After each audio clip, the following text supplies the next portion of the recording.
father of the Renaissance and victor in the War of the Lions 250 years back, had been reborn as Gileath Osborne, the Blood and Iron Chancellor.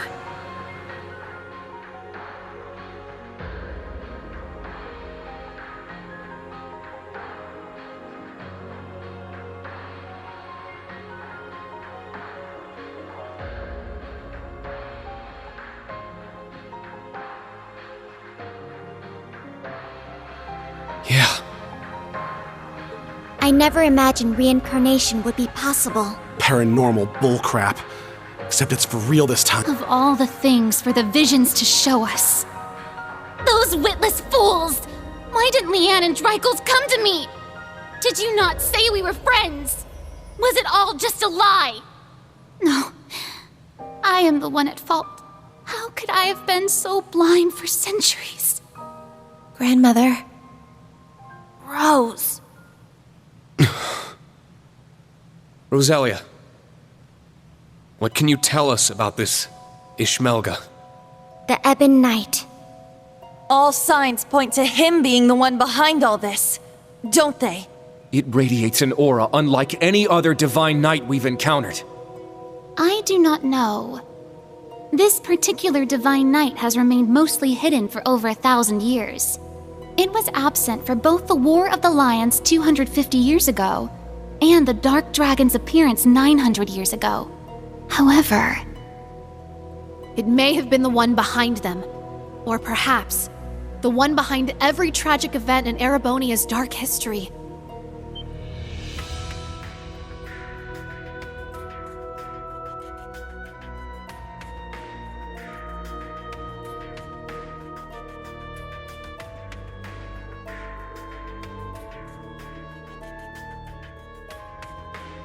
No way. Valimar, Ordine, and all the other divine knights we've seen thus far have each had their own conscious mind. What if that mind were to become warped by malice, amassing it as a kind of power? The Gnomes and the Hexen clan have been at odds from the very start. Even still, we managed to reach a compromise 1,200 years ago. We stood side by side as we sealed off the Great One. We worked arm in arm to help found the Empire. But 800 years ago, after the reclamation of the capital, the Gnomes suddenly broke off all contact with us. And the one behind all of that was the Ebon Knight. It must have taken over the Gnomes and made them into its followers. Well, that's the nice way of putting it, I guess. In reality, they're nothing more than its brainwashed minions. And so they got involved with all sorts of shady stuff, including the boss's death, moving their evil plans forward the whole time. Yeah, even now. That's the curse that Albrecht was talking about. But what's its end goal? Bringing back the Great One? Or is it trying to win the rivalry of the Seven, to become the Great One itself? Is that what the Ozi units were created for? What I was created for? What Milliam gave her life for? Just the thought of it makes me sick. We can't let this stand. Rain? That thing is the reason for all this suffering. Not only in Erebonia, but in every country surrounding it.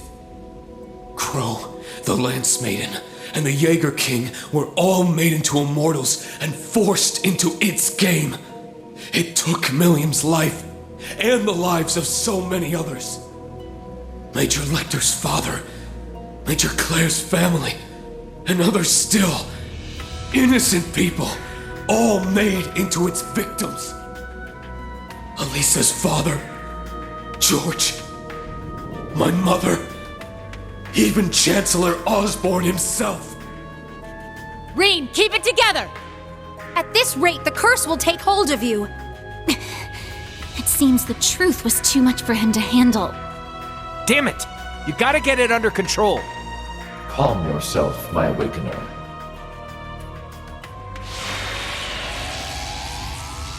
Valimar? Oh, what is this?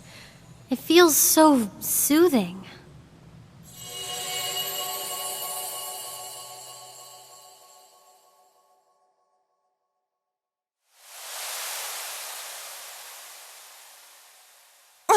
Where are we? Is this the phase space where Divine Knights and Awakeners make their contracts? Nah. I get the feeling we're somewhere else entirely. Valimar, you can speak again? This is different from when we spoke back in the workshop, isn't it? Correct. It seems the curse has temporarily loosened its grip on me. My means of expression remain limited, however. Perhaps I will recover the ability to speak in the real world at some point. I hope so. Thank the goddess. Hear my words, Awakener, and secondary contractors. The Ebon Knight is not the only one to blame for all the tragedies you named. Mankind's weakness contributed to bringing them about. If you fail to understand this, you have no hope of prevailing in the rivalries ahead. Even with the sword. The sword?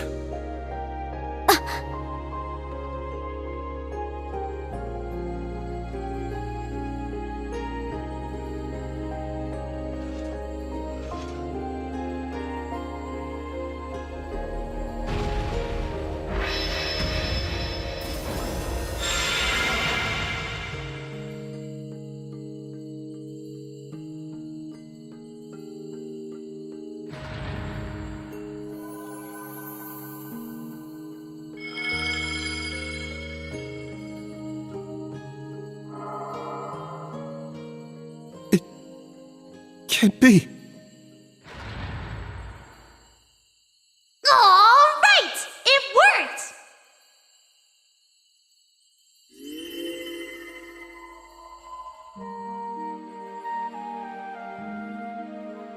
Milliam! Milliam! Hey guys! Did you miss me? I've been watching over you guys the whole time. Every time you got in a pickle, and every time you whooped your way right out of it. Guess I should say sorry, though, for not being strong enough. I wanted to be able to say, I saved the day, that I helped protect everyone. But I never thought I'd cause you guys all this grief instead. Milliam. You don't have to apologize. Not in the slightest. You did more for us than we ever could have asked. I'm guessing the two of you appeared to tell us something important. Am I right? Yeah, being stuck like this helped us finally figure a few things out.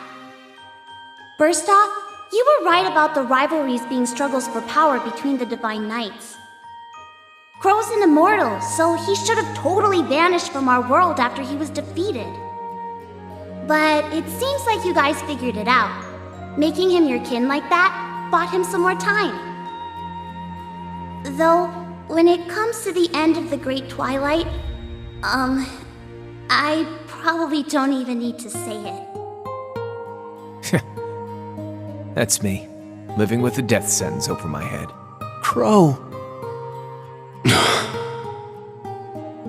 There is one more thing to mention regarding the Ebon Knight. His power is immense, beyond the reach or understanding of this realm. He could defeat every one of us. However, this would not make him whole again. He requires a worthy opponent.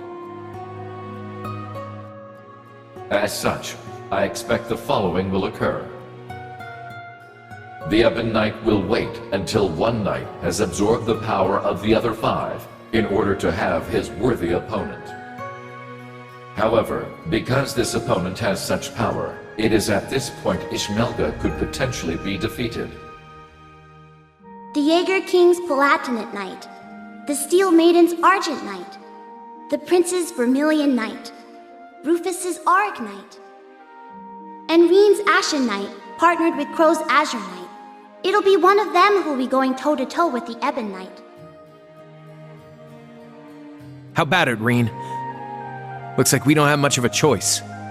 Your rivalry at the Soul Shrine was only a preview of what's to come. Maybe we can convince the boss to join us, just like Crow. Perhaps. And from what we saw in those visions, there could certainly remain a chance to recruit the Steel Maiden to our side as well. That's right. They of all people should understand what it is we're fighting